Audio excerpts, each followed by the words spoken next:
नमस्कार, मैं नियाज खान और आप देख रहे हैं न्यूज एक्सप्रेस। केंद्र सरकार के कथनी और करनी में जमीन और आसमान का फर्क है। एक तरफ प्रधानमंत्री मोदी लाल किले की प्राचीर से बलात्कारियों के लिए सख्त से सख्त कदम उठाने की बात करते हैं।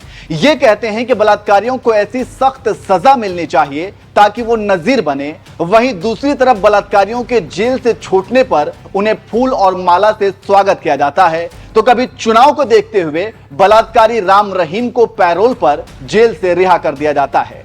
अब इनसे कोई पूछे कि आप किस तरह की नजीर पेश करना चाहते हैं तो ये लोग बात को घुमा देंगे और फिर हिंदू मुसलमान वाले अपने पसंदीदा पिच पर राजनीति करने लगेंगे।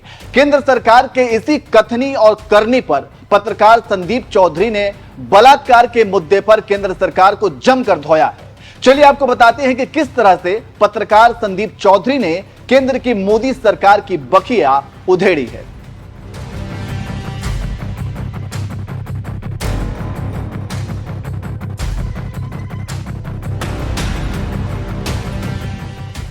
हर रोज जब हम अखबार पढ़ते हैं या फिर न्यूज चैनल देखते हैं तो हमें कोई ना कोई महिला हिंसा की खबर जरूर देखने या फिर पढ़ने को मिलती है।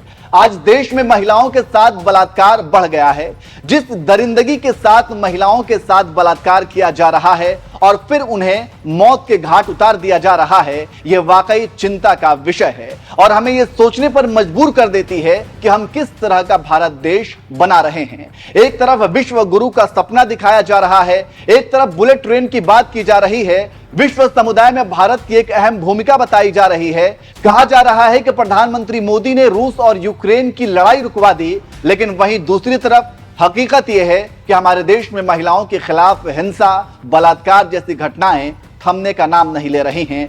और सबसे ज्यादा दुख की बात तो यह है कि अब जिस महिला का भी बलात्कार होता है तो पहले यह देखा जाता है कि वो किस राज्य से है, किस समुदाय से है, किस धर्म से है, किस पार्टी से है, किस जात से है। ये सब कुछ देखने के बाद फिर आवाज उठती है, फिर उस पर राजनीति होती है। बंगाल के संदेश खाली में महिलाओं के साथ बर्बरता होती है तो बीजेपी उस पर छाती पीटती है। वहीं पिछले 1.5 साल से मणिपुर में महिलाओं की इज्जत को सड़कों पर नीलाम किया जाता है तो ये खामोश रहते हैं। ठीक ऐसे ही कोलकाता में एक महिला डॉक्टर के साथ जब कुछ दरिंदे दरिंदगी करते हैं तो इसे खूब मुद्दा बनाया जाता है, लेकिन वहीं उत्तराखंड में जब एक नाबालिग लड़की के साथ बस में 5 दरिंदे दरिंदगी करते हैं तो इस पर सरकार चुप रहती है। हम इन मामलों को जस्टिफाई नहीं कर रहे हैं बल्कि हकीकत बता रहे हैं, क्योंकि सब महिलाएं होती हैं, चाहे वो किसी भी राज्य से हो, किसी भी धर्म से हो, किसी भी समुदाय से हो, सबके खिलाफ भी वैसी आवाज उठनी चाहिए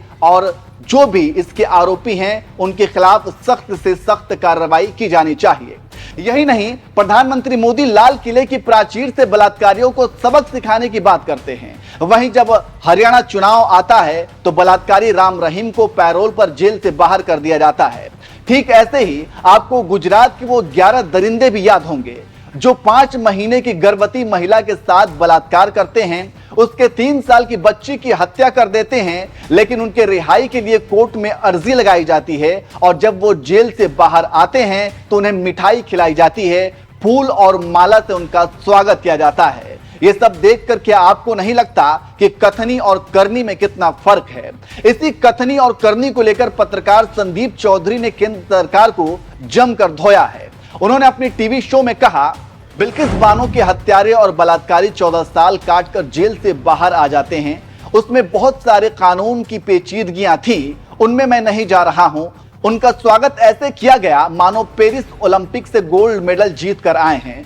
फूल मालाएं, ढोल नगाड़े, लड्डू बांटे गए। देश में 3,33,227 बलात्कार के मामले हुए हैं। 1971 से अब तक जितने मामले हुए, निर्भया कांड होने के बाद, कानून और सख्त होने के बाद 1/3 मामले पिछले 10 सालों में हुए बलात्कार के।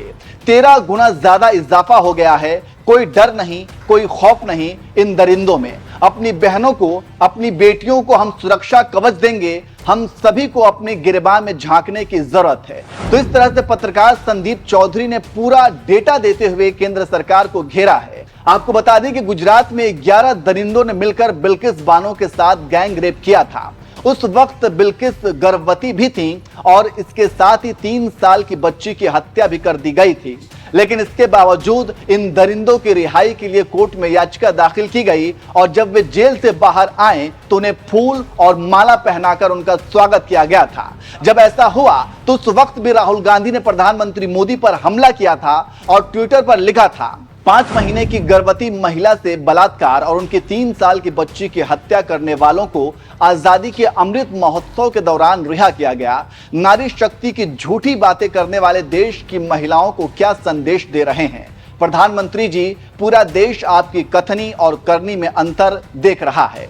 तो इस तरह से राहुल गांधी ने प्रधानमंत्री मोदी की आलोचना की थी।